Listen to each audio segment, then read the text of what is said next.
the second straight game that you guys came out throwing the football. I believe 15 out of the first 17 plays, dropping back and throwing. Ken Walker had 4 carries midway through the third quarter.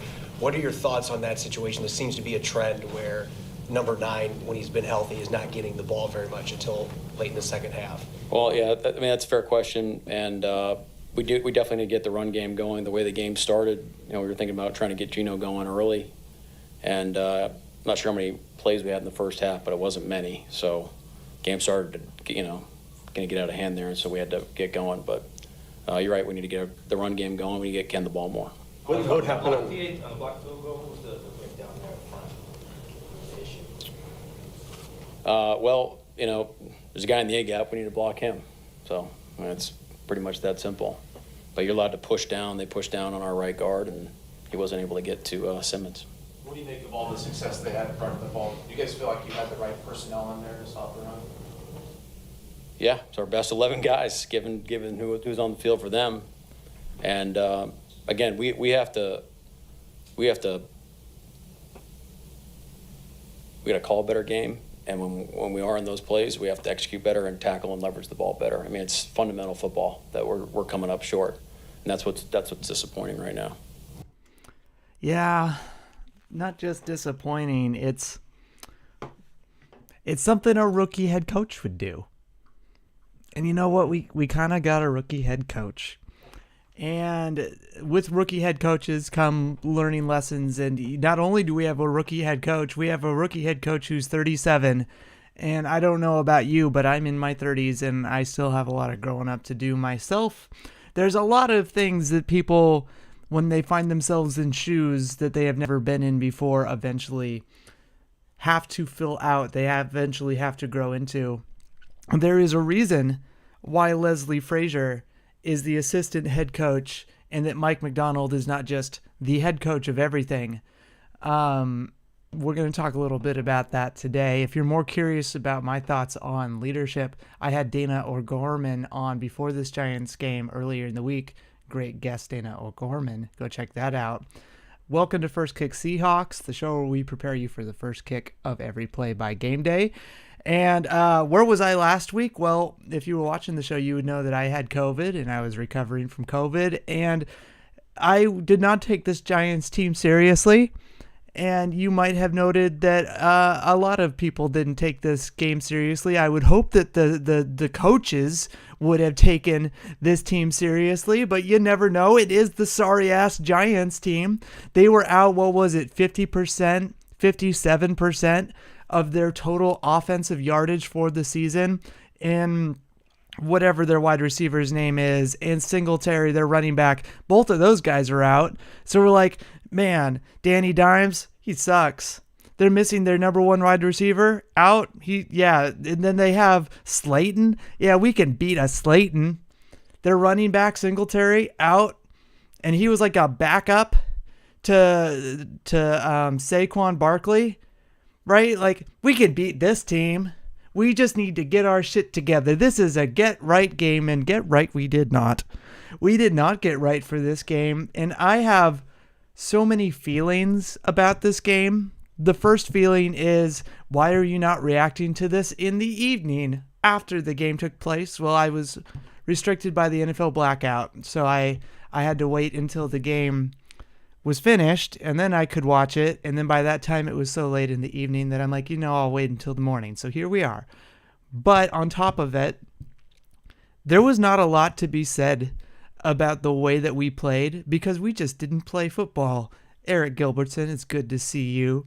Outperformed, out-coached, out everything, as bad as anything under Pete. Yeah, I would like to especially highlight out-coached. We have a young coach who, as I have talked about, is a perfectionist. And I believe I told Dana something to the effect last week.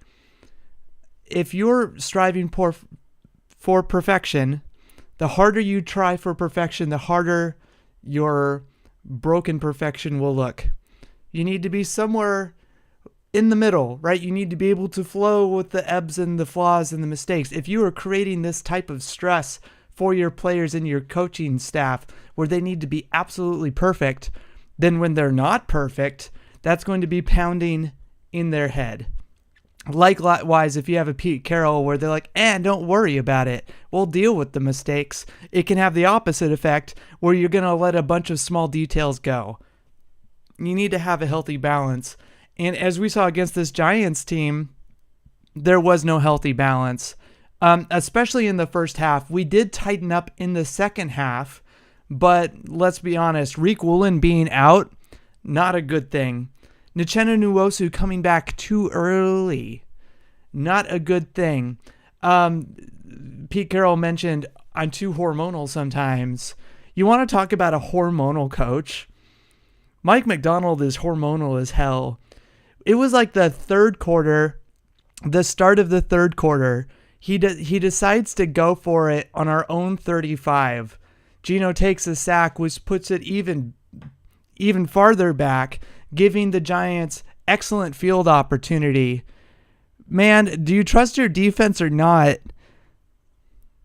Talk about hormonal, where you're not going to play the game until the fourth quarter. You're trying to win the game and catch up in the third quarter. We outcoached, bad decision making, bad play calls. That reporter in the opening clip noted to Mike MacDonald that Kenneth Walker only had 4 carries by midway through the third quarter. That actually was true. He had his 5th carry to start the fourth quarter. He had 5 carries on the day. Zach Charbonnet had 2 carries on the day. Both of those were also in the fourth quarter. We had 7 carries by running backs on the day. So, yeah, I wanna show you something. Let me show you something. That's the wrong button, Camden. That's the wrong button, Camden. So as we noted, Kenneth Walker, 5 carries of the day, 4 of them in the first 3 quarters, 1 of them in the fourth quarter, 19 carries, 19 yards. Zach Charbonnet, 2 carries in the fourth quarter, 11 yards. One was like for 2 yards, one was for 8 yards.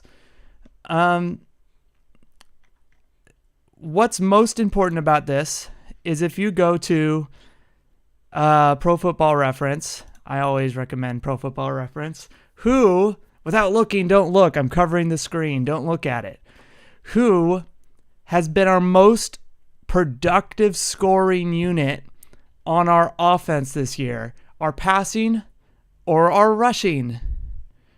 Well, I'll tell you fucking what, it's been our rushing. We have 8 rushing touchdowns on the season. Now, one of those is Geno Smith, right? But with no Kenneth Walker for a large portion of the season, and with Geno Smith leading the NFL in a lot of passing statistical categories, we still have 8 rushing touchdowns to our 5 passing touchdowns.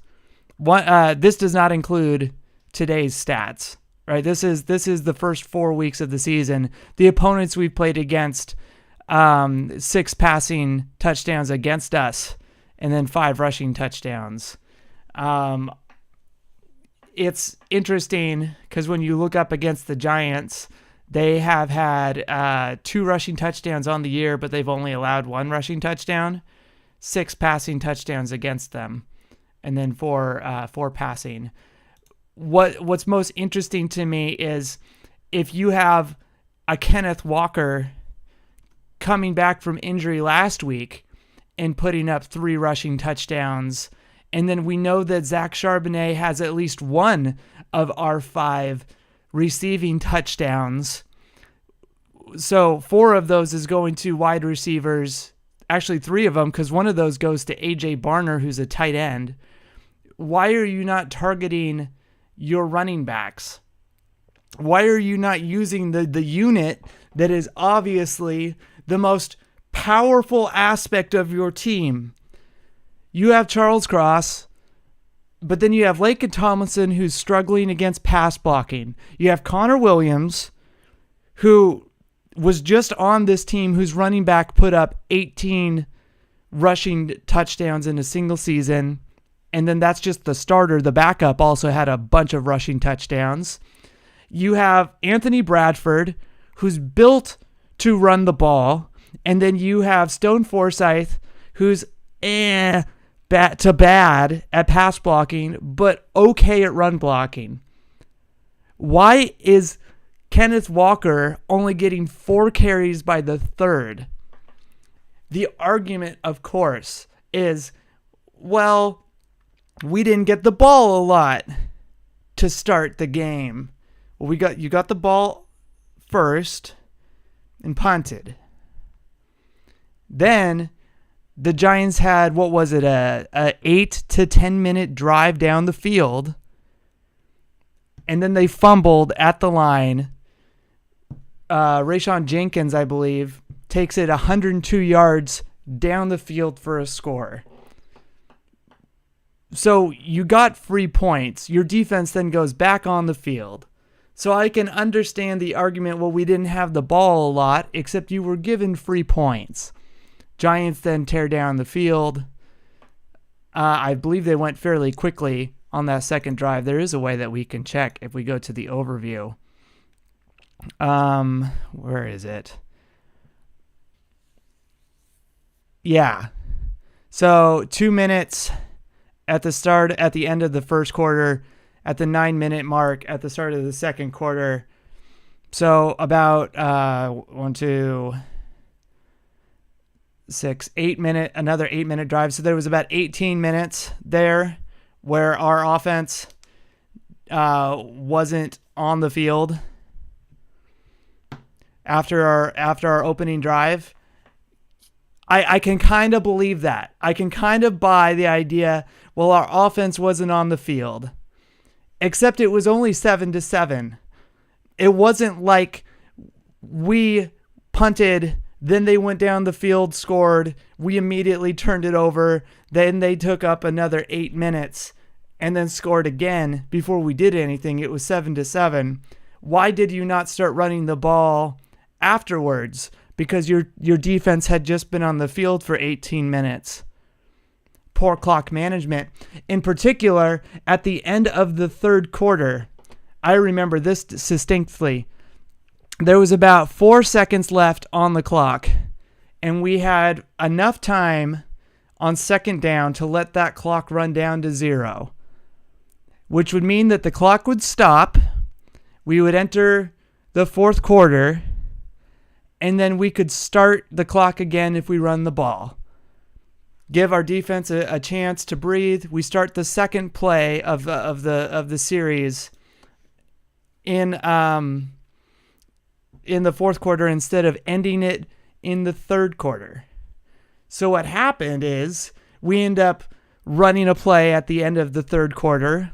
It doesn't go anywhere. Clock stops at the end, and then we start in a poor position at the start of the fourth quarter on 3rd and long, which means that the clock was not running.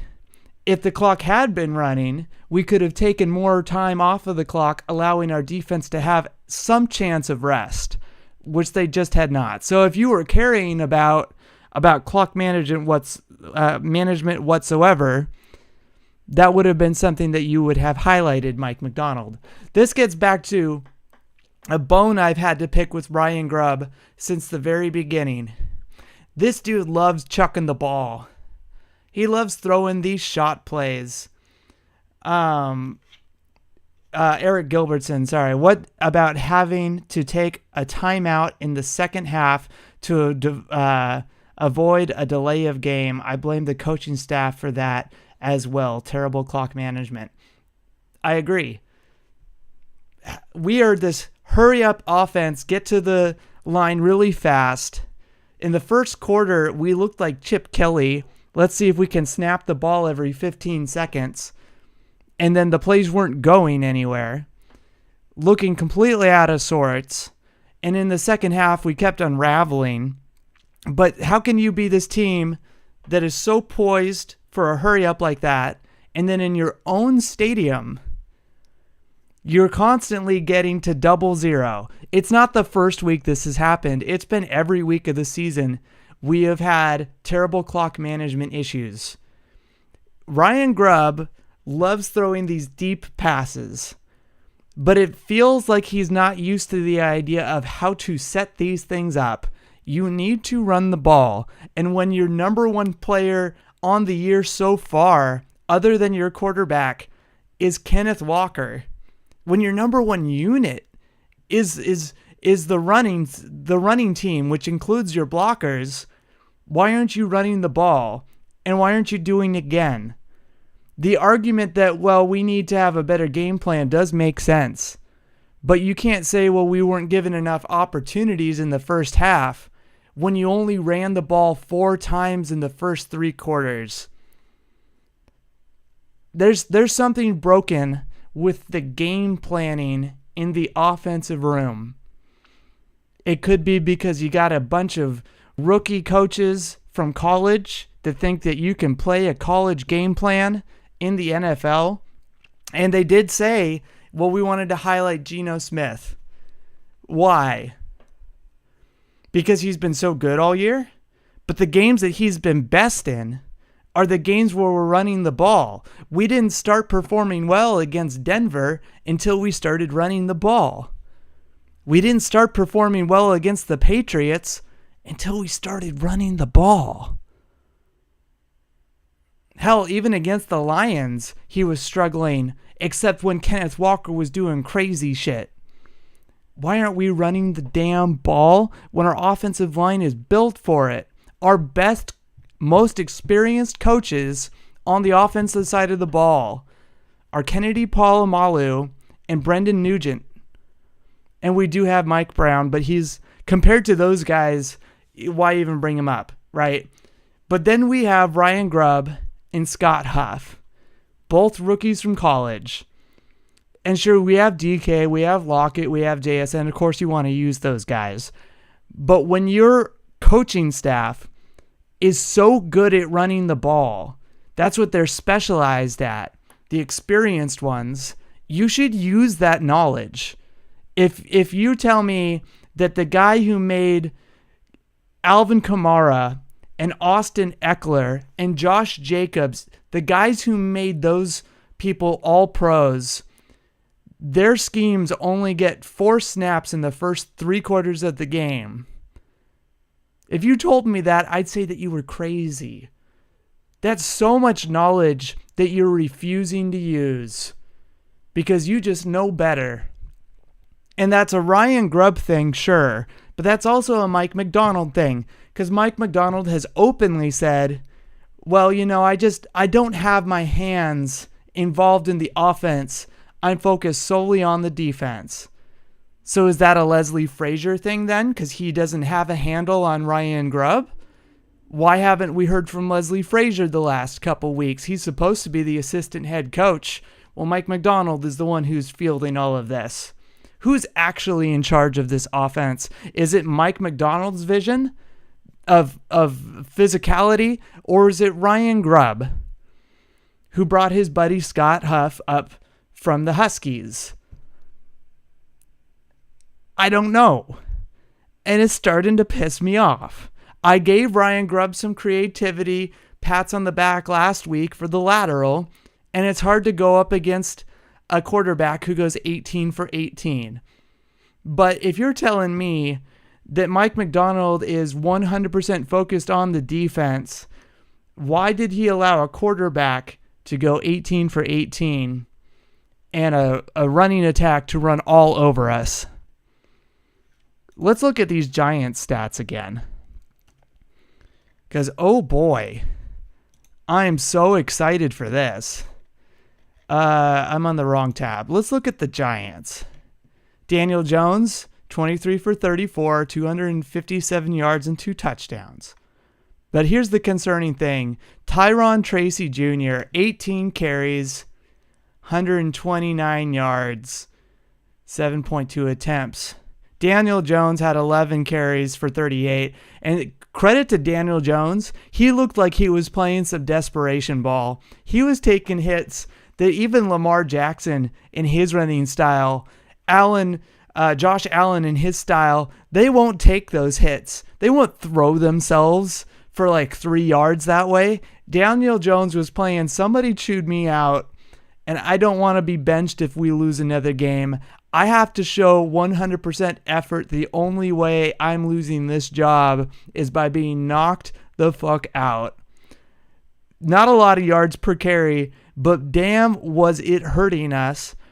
Credit to Daniel Jones for just going out there and battling. Eric Gray, 4 for 4. Wandale Robinson, 1 carry for 4 yards. Darius Slayton receiving 8 receptions, 122 yards. A lot of that came against Trey Brown, but there was also some really good receptions he had right between Witherspoon and Jerome Baker. I don't know what's happening to Witherspoon this year, but I haven't seen him break up many passes. I haven't seen him be in position to make a tackle since the Patriots game.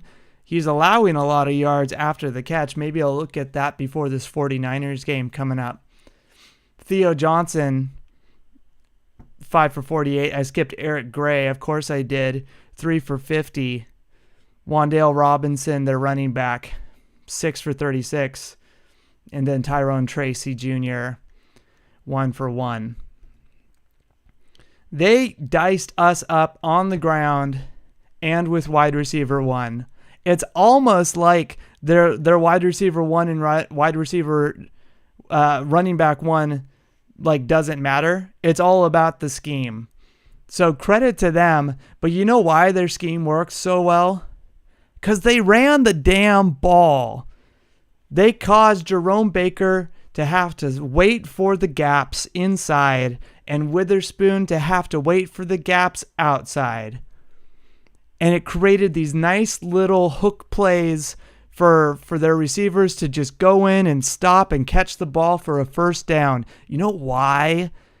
You know why that play lasted for 10 minutes? Because they would just dink, dink, dink, dink down the field and chewed up as much clock as possible to keep Geno Smith off the field. We've talked about the true turnover ratio. Hidden turnovers include punts.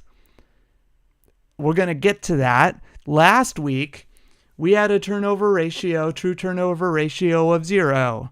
So when you subtract our punts and turnovers by our number of scores, we had 0. The Lions had -3. Which is actually kind of obscene because most of the time in almost every game, an NFL team is going to have more punts and turnovers than they do have scores. At least more punts than they have scores, but not in the Lions game. They had -3.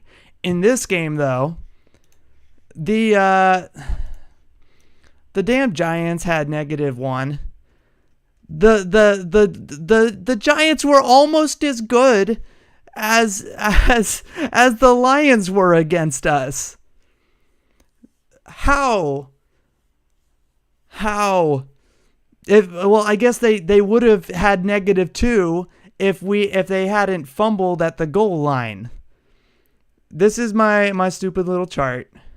Y'all love my stupid little chart. Turnovers, the Seahawks. We had the 1 DK fumble. He has now had 8 in his career. That is the most of a wide receiver since DK Metcalf was drafted in the NFL. You want to complain about him dropping the ball? How about him fumbling the ball? That's the real problem because that has screwed us against the 49ers. That has screwed us last week against the Lions. We might have actually been able to win that game if he hadn't fumbled. And it screwed us this week against the Giants because it kept the Giants' offense on the field. You'll notice I have the Giants listed with a 0 for their turnover, but Camden, they fumbled at the goal line. We scoop and scored, which means that turnover is then converted into a score for us. Giants immediately get the ball, which means they technically didn't turn over. We are just given a free score. They end up having new field position. So hidden turnover, 5 punts. Both were 5. I believe we had 4 punts. They had 4 punts. We had the 1 blocked field goal that is not included in this. I guess we had 5 punts. And that was turned into a score. So that gets removed and added to the Giants score. We scored 4 times, one of those being that scoop and score. Giants scored 6 times, one of them being their scoop and score. So our offense, obviously, if you remove those 2 turnovers, we still were down 3 to their 5. But the true turnover differential, we turned over the ball twice. They had a -1. Just like the Lions game, we basically lost the turnover battle by 3, which is kind of embarrassing, right? If you're turning the ball over at a rate of 3-0, you're gonna lose that game, right? And it's a little embarrassing that it happened against the sorry-ass Giants team.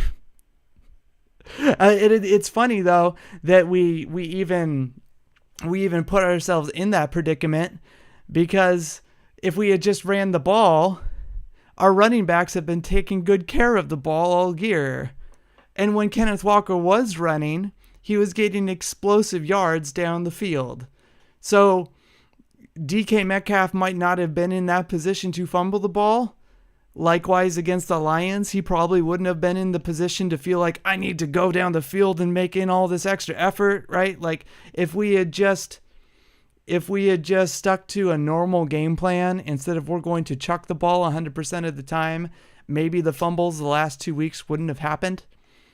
And again, it just goes down to coaching and coaching philosophy. What is the philosophy of our offense? Other than I have DK, I have JSN, and I have Lockett. My receivers are so explosive, I can just do anything. I can make any receiving route tree work because I have these great targets. If he didn't have DK, Lockett, and JSN, if Ryan Grubb had the Giants receiving core, would Ryan Grubb be good? Would he really be that good in the NFL? I don't know. I'm not somebody who believes in college coaches like that. And it could be that the first 3-4 weeks of the season, Seahawks put tape on the field, and then the other teams finally were able to evaluate, well, what are they doing on defense? What are they doing on offense? And then we're able to make adjustments. So then we have to make adjustments. Except we're going to have to wait until after this 49ers game. That's right, because we're playing the 49ers on Thursday Night Football. I have a great guest tomorrow, Steph Sanchez. She's from 49er Carrot, Bully Ball Podcast, and Gold Nation. Grant Cohen's on Gold Nation. I'm excited. I'm excited to get her, right? So if you have any questions for her before tomorrow's show, let me know in the comments below. I'd appreciate it. But anyways, we played the Lions on Monday. We then played the Giants yesterday, which is a 6-day turnover. Today is Monday, right? 7th day. And then on Thursday is the 10th day. The Seahawks are playing 3 football games in 10 days. Which, who the hell in the NFL offices, while I squeak my voice like a teenage boy, wrote that schedule? Who thought that an NFL team should play 3 games in 10 days? I sure didn't. I don't think Mike MacDonald and company would really appreciate that. And it might make sense that, hey, we got Kenneth Walker just back now. A run-heavy attack kind of wears on the offensive line. Let's make sure that we don't run the ball a lot against this sorry-ass Giants team, which I wasn't taking serious. I don't know about you. I'm going to speak for you. I imagine you weren't taking that serious. Even the Giants were a little trepidatious. Yeah, if we had just taken this team seriously, because any given Sunday, any NFL team can win, maybe the game would have turned out differently. But now we go into this 49ers team with a completely rested offensive line who weren't running the ball, a basically completely rested running back room because they weren't running the ball, and then a beat up defense, which is the whole reason why you run the ball. I mean, not the whole reason, but it's like half, right? you run to mess with their defense and you run to reprise your defense, right? It's not going to be pretty on Thursday. Eric Gilberston just beat me to it. It's not going to be pretty on Thursday. What is the status of the 49ers O-line? If it is solid, our D is going to be exposed again. The 49ers have had lots of injuries. The biggest problem with the 49ers isn't their offensive line or their offensive unit. For instance, we're going to have trouble with Jordan Mason, their running back. He's the guy who came in for Christian McCaffrey. Trent Williams has been calling him the next Marshawn Lynch. People say that, right? It could just be he's a physical downhill runner type guy, right? Maybe a Todd Gurley, somewhere between Todd Gurley and Marshawn Lynch, right? The problem won't be our offensive line or their offensive line, I think. I think the problem will be their defensive coach should never have been fired last year. Steve Wilkes never deserved to be fired after the Super Bowl. Their current defensive coordinator has proven to be bad.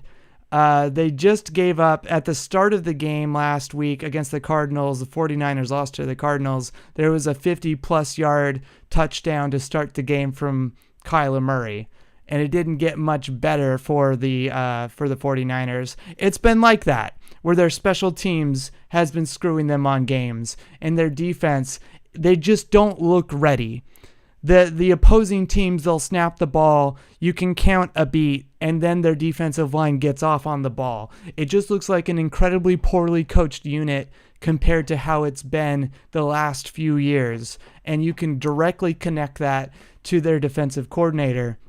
Likewise, their offensive unit is picking up a lot of slack. Juwan Jennings has looked really, really good. He looked good last year, but you can only cover so many people, and when we're giving up so many receptions to tight ends in particular, I would expect George Kittle to have a really big day against us. It sounds like Reek Woolen has a hurt ankle. So if we have Nehemiah Pritchett in there, he looked good, but I think he's not as good as a Juwan Jennings. If you have a Kyle Shanahan who is a great schemer, and right now the Mike MacDonald scheme is exposed and in transition because the last 2 weeks teams have shown the NFL how to beat our scheme while it is injured, and Jerome Baker is not looking fast enough to make it to certain zone scheme positions. We don't have enough days in this week to make those corrections. We're going to have to go into this just playing base defense, and I think we are going to be in trouble. We're going to have to rely heavily on our running attack to keep up with this 49ers passing attack that's going to be set off by Jordan Mason running the ball. Because so far, the first 5 weeks of the season, we have not proven that we can tackle anybody. And Jordan Mason's going to love that. They're going to run behind Trent Williams and their guards, and it's going to be troublesome because we cannot tackle. Uchenna Nwosu, he has a thigh. One good thigh. The other thigh is injured. I said at the beginning of the season when he was hurt, it takes about 4 to 6 weeks for a knee injury such as his to recover from injury. So he'll probably be back by the Giants game. Look at that. He was back by the Giants game. But it would be best to rest him for the Giants game so that you don't aggravate that injury or create a cascading injury because the knee bone's connected to the thigh bone, and get ready for the 49ers game because we have Thursday night football. Let's keep him rested. And they started Uchenna Nwosu anyways. Well, now, because his knee injury is connected to his thigh, and he spent the last 4 weeks in rehab mode trying to get his knee ready, his body was not in a week of I'm in good health. And so on a short week, he might start versus this 49ers team. Even if he does, his leg's not going to be ready. You're going to put him, on the right tackle, where George Kittle's probably going to line up, or Juszczyk to give some help? What good is Uchenna Nwosu going to be right now, coming off of a knee injury where he still has the strapping harness holding it together? And then his thigh is all swollen up and not activating properly. Reek Woolen, not playing. There's no way a cornerback with an ankle injury like he suffered is going to be starting. Jerome Baker, he looks slow. He looks so slow. They keep opening these zone coverages between him and Witherspoon. Witherspoon looks confused in coverage. I would expect George Kittle to have 50 to 80 yards in receiving. I would expect Jordan Mason to have well over 100 yards on the ground. Brock Purdy is going to have over 300 yards, at least 2 touchdowns. Juan Jennings is going to cook us alive. It's going to be tough if we don't run the football, because we can beat this defense. This 49ers defense is not good. We can beat the special teams, even though our special teams keeps having mistakes too. We can do it, but we just kind of got to play football normal. Don't go out there and say, this is going to be a big day for Geno. We want him throwing the ball all over the place. When we've had entire quadrants of the season where we're not running the ball, and they're still our leading scoring unit. On this point, Laken Tomlinson, I think he's earned a benching, at least in my mind. That blocked field goal at the end of the game that cost us overtime, most likely, it was Laken Tomlinson getting blown up.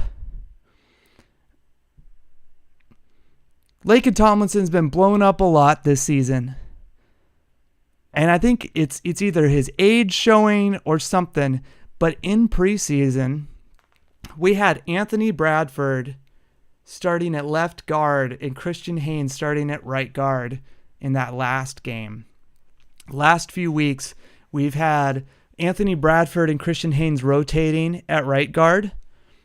What I want to see against this 49ers team is you bench Laken Tomlinson, you move Anthony Bradford to left guard, and you go Cross, Bradford, Williams, Haynes, Stone Forsythe. And then you run the goddamn ball. Fucking bring it. If Haynes looks bad, you just bring Tomlinson back in and you move Bradford over. I don't care. But I am tired of seeing Laken Tomlinson just give away like bad toilet paper. Because he has screwed us over and over and over again. And we can't afford that right now. If we lose 3 games in a row after starting, we end up 3-3. That Cardinals team is going to be on our ass. This 49ers team is going to be tied with us. How? How did things fall apart so quickly? I did expect us to lose to the Lions. I predicted that at the start of the season. I predict us to lose 1 game to the 49ers and win 1 game against the 49ers. But we don't want to do it right now. We want to do it right now while our offense is healthy. Our offense is actually incredibly healthy to start the season. We're just having problems at right tackle. But our defense is obviously in shambles. Let's see, strong safety has been injured. Right cornerback has been injured. Every single position except for nose tackle along our defensive line has been injured. Our inside linebacker has been injured. Our Sam has been injured. We have been beat up on defense. We need to take this win now, because at the rate things are going, injuries are going to start appearing on the other side of the ball too. Or what if injuries just keep stacking up on the defense and we need to start winning some shootouts, like for real? And in order to do that, we're going to need to actually control the ball. If we have poor time management and we're doing weird things like not letting the clock run at a certain rate at the end of the third quarter, calling weird penalties and not getting up to the line in time in the middle of the fourth quarter and blowing a timeout that we sorely need. If we're in a hurry up, going as fast as Chip Kelly in the start of the first quarter, and then in our second drive too, after we haven't had the ball for 18 minutes, then, our defense might be on the field for an entire game. What was the official time for this? Now I'm actually curious. Team stats. When you round, the Giants had the ball for 37 minutes, and we had the ball for, I'll just give the exact time. 37 minutes, 22 seconds. We had the ball for 22 minutes, 38 seconds. That's not good, folks. That's not really good at all. Eric Gilbertson, go back to Pete's philosophy of long, sustained drives by running so defenses don't get rest. Oh, so defenses get rest. Yeah, and it's not just get rest. It's so that they have a chance to bring out their Microsoft Surface tablets and take a look at the schemes that the team they're going up against is running. It gives them a chance to actually evaluate during the middle of a game. During that 18 minutes, the Giants didn't have any tape to evaluate, but neither did our defense, because they were on the field the entire time. Our offense didn't have any tape to evaluate because they didn't have any defensive tape to break down. If you're spending most of the game on the bench waiting for something to happen, you can't be spending that time evaluating scheme and seeing how you're being countered in this particular game. Anyways, what do I want to see against this 49ers game? Because, again, we got a short week. I got Steph Sanchez tomorrow, and then I'll probably do a quick injury report or something on Wednesday. Well, I want to see us have a philosophy change on offense. And then on defense, I need to see some maturity from our head coach, Mike MacDonald. I understand passion, right? I have been seething after games too. But during this game in particular, dude looked like he was about to pop a coconut. He looked like his gourd was about to explode. Mike MacDonald, if you are stressing your players out, you can make them play better, but studies have shown stress lowers communication. It makes you reactive, which is great when you're running a scheme that makes players want to react. But when his scheme requires advanced communication and you're stressing people the F out, they won't be able to communicate fast enough. Don't stress your players out, dude. You need to remain calm under pressure. And he's not proven that he can do it even in games that he's winning. Can you imagine what it's like to practice with this guy? Have you ever had a boss who's a true perfectionist where no matter what you do, you can't do it correctly? They can say, take this file and put it in the in slot. So you take the file and you put it in the in slot. And they say, actually, we need those to be put in the in slot, but you need to turn it around the other way. So you turn it around the other way when you put it in the in slot and you say, well, you held the page too tight. There's a slight wrinkle. Like they will always find something that you just don't do perfectly. When you focus too hard on being perfect, then your imperfections, the parts where you fail, become that much more distressing. And so then you start to hyperfixate on those instead of just doing what you need to do. He needs to, this week, on a short week, set his guys up for success by coaching them on how to just be better players and how not to be perfect. The NFL isn't about perfection, dude. There is no such thing as a perfect team, except for last week when the Lions beat us with a perfect quarterback. The harder you try to be perfect, the more perfect your failure is going to be. So just coach football, man. You can try to scheme perfect, but coaching cannot be perfect. All right? Anyways, thank you for being here. Please leave me some questions for Steph Sanchez 49ers beat reporter. Like the video, subscribe to First Kick Seahawks. If you are interested in supporting the show, you can always buy me a coffee. I have a link to that with all the other fun links down in the description below. I'm Camden MacLaren. You enjoy your Monday.